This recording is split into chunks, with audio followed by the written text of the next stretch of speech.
Azərbaycan Milli Elmlər Akademiyasının İşlər İdarəsinin sabiq müdiri, hazırda həmin qurumun Rəyasət Heyəti aparatının Sosial Xidmətlər şöbəsinin müdiri Məmmədov Elton Arzuman oğlunun baş prokuror yanında korrupsiyaya qarşı mübarizə baş idarəsində istintaq edilən cinayət işi üzrə açıqlaması yayılıb. Bununla bağlı baş prokurorluq məlumat yayıb, bildirib ki, Elton Məmmədov açıqlamasında istintaq orqanına çağırılmadığını, hər hansı qanun pozuntusuna yol vermədiyini qeyd edib və bu məzmunda mediada yayılan məlumatları yalan adlandırıb.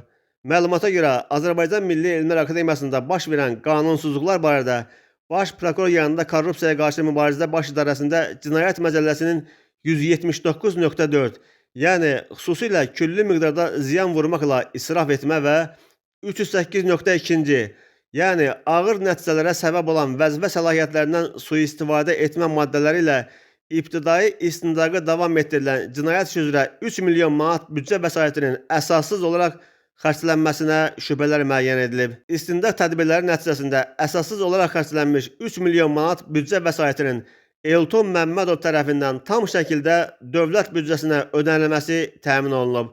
Bununla yanaşı, mediada həqiqətə uyğun olmayan və cəmiyyətdə çaşqınlıq yaradan açıqlamalar yaydığına, həmçinin ibtidai istintaqın obyektivliyinə və ictimai etimada xələl gətirə biləcək hərəkətlərə görə Elton Məmmədov baş prokurorluğa dəvət olunub və ona qanunvericiliyin tərəfləri izah edilməklə rəsmi xəbərdarlıq edilib.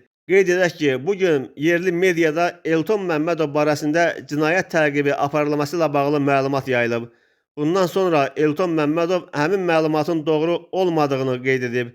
Əlavə edib ki, ümumiyyətlə o istintaqa cəlb edilməyib.